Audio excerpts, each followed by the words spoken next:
सबसे पहले OIC के इजलास के हवाले से। OIC इजलास में जिस तरह मुख्तलिफ ममालिक के वज़राए ख़ारजा ने गुफ्तगू की, बिलखुसूस जो चीन के वज़ीर ख़ारजा हैं जो मेहमान खुसूसी के तौर पर वहाँ पर मौजूद थे, उन्होंने ये कहा कि मुस्लिम उम्मा और मुस्लिम इत्तेहाद की उस काविश को हम नहीं भूलते जो उन्होंने अक़वाम मुत्तहिदा के प्लेटफॉर्म के ऊपर हमें सपोर्ट किया था।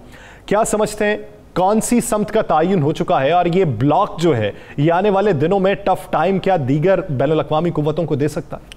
बिस्मिल्लाहिर्रहमानिर्रहीम। अस्सलातु वस्सलामु अलैका या सय्यदी या रसूल अल्लाह, अस्सलातु वस्सलामु अलैका या सय्यदी या हबीब अल्लाह। या सर बिल्कुल आपने दुरुस्त कहा, मुबारकबाद है। और आज पाकिस्तान का दिन है, पाकिस्तानियों का दिन है।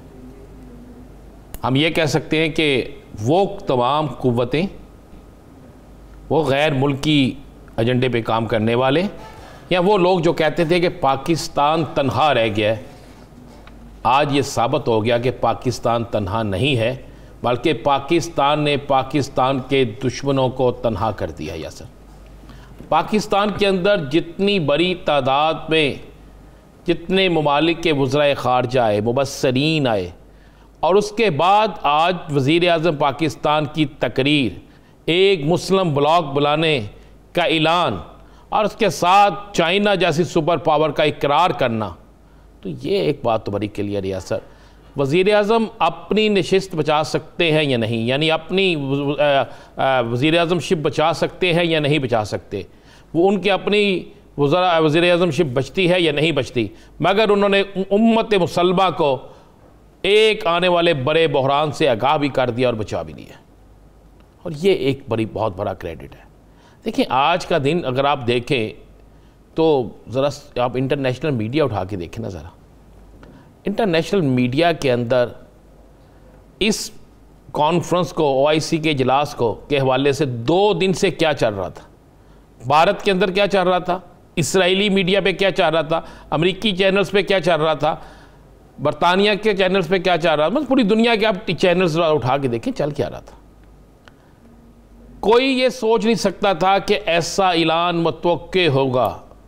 हमारे मुल्क के अंदर सियासतदान कोई इस पूरी कॉन्फ्रेंस को अफ़गानिस्तान से मनसूब कर रहा था, कोई इस कॉन्फ्रेंस को किसी और जगह से कर रहा था, लेकिन आज पाकिस्तानियों का सर भी फ़ख्र से बुलंद हो गया। आज पाकिस्तान जो है उसने साबित कर दिया कि पाकिस्तान तन्हा नहीं है, और उम्मत मुसलमा के तमाम ममालिक जो हैं वो पाकिस्तान के साथ खड़े हैं और पाकिस्तान उनके साथ खड़ा है। और या सर इससे आपको एक बात बता दूँ, पाकिस्तान का कद बढ़ गया, पाकिस्तान बढ़ गया। शायद इंटरनेशनल कुव्वतें जो किसी सूरत में भी ये नहीं चाहती, नहीं बर्दाश्त करती कि कोई इस्लामी ब्लॉक बने, जो नहीं बर्दाश्त करती कि मुसलमान मुत्तहिद हों, जो नहीं बर्दाश्त करती कि मुसलमान जो हैं वो एक हो जाएं, फ़लस्तीनियों को आज़ादी मिले, कश्मीरियों को आज़ादी मिले, जो नहीं चाहते कि मुस्लिम ममालिक के अंदर फसादात, दहशतगर्दी जो है जो वो करवा रहे हैं वो ख़त्म हो, तो वो कभी भी नहीं चाहेंगे कि इमरान खान जैसा एक लीडर जो है, मुझे आज इसलिए कहना ये पा रहा है साहब क्या वजह है? आपने पिछले दिनों ये बात की थी कि वज़राए ख़ारजा इजलास की अगर मेज़बानी पाकिस्तान कर रहा है वज़ीर आज़म इमरान खान तब तक वज़ीर आज़म है, तो ये कैसे मुमकिन है कि वो आने वाले दिनों में वज़ीर आज़म ना रहें जब समत का तयन होना है? तो फिर आज ख़यालात में ये बदलाव, आपको क्या लगता है कि क्या चीज़ तब्दील हुई? तब्दील ये हुई चीज़, मैं आपको बड़ा क्लियर बात कह देता हूँ। आज की इस तकरीर और कल के और आज के प्रोग्राम और कल आने वाले प्रोग्राम के बाद क्या कोई शख्स ये तसव्वुर करेगा कि इमरान खान को ख़त्म होना चाहिए, उनकी वज़ारत उज़्मा वक़्त से पहले ख़त्म होनी चाहिए?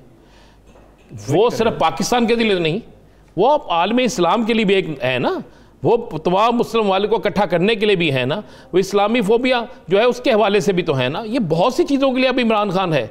अब अगर उसको हटाया जाता है तो मैं इसलिए ये कह रहा हूँ कि कुछ बहुत से हलकों से मेरी बात हुई तो उन्होंने कहा कि भाई इंटरनेशनल एस्टेब्लिशमेंट इस कदर मुतहर्रक हो गई है, पहले मुतहर्रक थी लेकिन अब इंतहाई पोजीशन पे चली गई है और इस कदर मुतहर्रक हो गई है कि उन्होंने फैसला कर लिया है कि जो मर्जी हो जाए इमरान खान वज़ीर आज़म नहीं रहेंगे। इसके लिए वो हमारी किस सियासी जमात को, किस मजहबी जमात को, किस ग्रुप को, किस फ़िक़े को, मैं किसी के नाम नहीं लेता, किसको किस तरीके से इस्तेमाल करेंगे, कितनी इन्वेस्टमेंट पाकिस्तान में की जाएगी, कितने लोगों को इसमें इस्तेमाल किया जाएगा, किस किस जगह किस किस को किस किस तरीके से लाया जाएगा, क्या क्या किया जाएगा, ये आपको नजर आना शुरू हो जाएगा। बात कहना आसान है, लेकिन ये आप देखें कि अगर इस तरह इंटरनेशनल एस्टैब्लिशमेंट के आप एजेंडे पे काम करें तो फिर आप पे रियासत से गद्दारी, जमहूरियत से गद्दारी, सियासत से गद्दारी कहलाती है। क्या आपको नहीं पता पाकिस्तान के अंदर एक निगरान वज़ीर आला पंजाब जो थे, उनका तल्लुक किससे था? है हमारी ही बरादरी से। आपको नहीं पता? क्या नहीं पता कि बहुत से साबका द्वार में बहुत से लोग बहुत सी जगहों पे बहुत से लोगों से रिश्तों के हवाले से पकड़े गए। हक्कानी साहब का क्या तल्लुक था? हक्कानी साहब किस मुल्क के थे? हक्कानी साहब किसके सफीर रहे थे? जहाँ पे बैठे हुए हैं। नहीं, उससे पहले कहाँ पे थे? इसके पाकिस्तान की सियासत में उनका क्या रोल था? पाकिस्तान के अंदर एक सबायत का उन्होंने नारा लगाया था, याद है? अगर आप सियासत के रोल की बात करें तो पीटीआई की दारे हुकूमत के अंदर बेशतर वज़रा ऐसे रहे हैं जिनका पाकिस्तानी सियासत से रोल ही नहीं रहा। मैं कह रहा हूं, चाहे वो पीटीआई के हो, चाहे मुस्लिम लीग के हो, चाहे काफ लीग के हो, चाहे पीपल्स पार्टी के हो, चाहे जमीयत उलमा, किसी भी सियासी जमात से हो। अब मामला कुछ और है यासर। अब मामला आपने कहा ना रियासत से गद्दारी, किसने रियासत से, कितने सियासतदान हैं जिन्होंने रियासत से गद्दारी नहीं की? अब तो बड़ी क्लियर सी बात है। मैंने आज इमरान खान के एक बड़े करीबी साथी से पूछा, मैंने कहा भाई मेरे पास जो इतला है कि गेम ओवर, आपके मजीद साथी भी जा रहे हैं। मैं कहा मेरे पास ये इतला है, मेरे पास इतला यह है कि आपकी तमाम तर कोशिशों के बावजूद भी आपका रास्ता क्लियर नहीं हो रहा। मैं कहा मेरे पास ये भी इतला है कि आपके बड़े अहम लोग जो हैं वो भी फैसला कर चुके हैं, और मेरे पास ये भी इतलात है कि आप अगर स्पीकर अगर कुछ नहली की तलवार लटकाता है तो आपके इत्तेहादी भी आपके साथ नहीं है, फिर आप क्या करेंगे? ये सारी चीज़ें मैंने कहा मेरे पास बड़ी मुसद्दका इतलात है कि आपके इत्तेहादी, आपको मेन इत्तेहादी जो बड़े हैं वो आपको छोड़ के जा रहे हैं। फैसला हो गया, 25 को ऐलान हो जाएगा, 25 या 26 को। तो उसने कहा जी हमें भी ये महसूस हो रहा है। उसने ये नहीं कहा कन्फर्म है, उसने कहा हमें ये महसूस हो रहा है, मगर इमरान खान जो है आज के बाद ऐसी कुव्वत बन जाएंगे कि उन्हें बाहर निकालने के बाद वो जो रोल अदा करेंगे उम्मत मुसलमा के लिए, और जो उनके लिए लोग बाहर निकलेंगे, वो शायद 4, 6, 10 बड़ी जमातें बर्दाश्त ना कर सकें। लेकिन यासर ये पाकिस्तान के लिए नुकसानदेह होगा। एक अभी आपने ट्रेन चलाई है ना, आपने एक ब्लॉक के लिए ट्रेन शुरू की है, और अगर ट्रेन के पहले स्टॉप से पहले उसको स्टॉप कर दिया जाए तो फिर क्या होगा? आप ये समझते हैं कि इस वक्त पीटीआई जो है वो हुकूमत में कमजोर है, अगर ऑपोजिशन में आ गई तो बहुत ज्यादा मजबूत हो जाएगी? देखें, जो बिल्कुल आप दुरुस्त कह रहे हैं, अवामी तौर पे मजबूत हो जाएगी। मैं आपको ये एक और निशानदेही कर देता हूँ, जो कुव्वतें इंटरनेशनल इस्टेब्लिशमेंट, गैर मुल्की कुव्वतें जो इनको फरागत इनकी कराना चाह रही हैं, वो इनके अंदर एक बड़ा गैप डालना चाह रही हैं।